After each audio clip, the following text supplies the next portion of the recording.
More updates on the Gilas Boomers brawl. The basketball federations of the Philippines and Australia assume responsibility for the bench-clearing brawl that broke out in the FIBA World Cup Asian qualifiers Monday. Al Panlilio, president of the Samahang Basketball ng Pilipinas, and Ned Coton, president of Basketball Australia, issue a joint statement Thursday, noting the actions displayed have no place on any basketball court.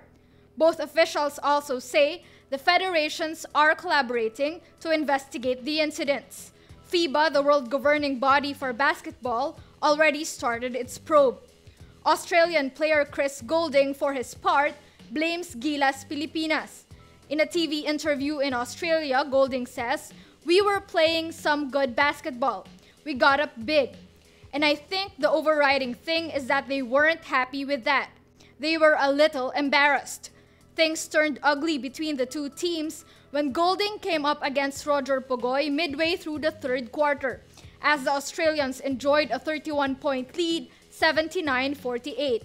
Former national team head coach Yang Giao, for his part, takes the side of Gilas Pilipinas. Giao says, quote, "What the Gilas players did was, to me, a natural human instinct in that situation.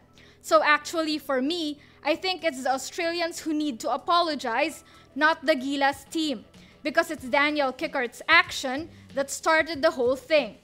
Player Junmar Fajardo displayed the highest level of restraint when he held back from the brawl, but that, he said, was largely thanks to his mother, who was in the audience.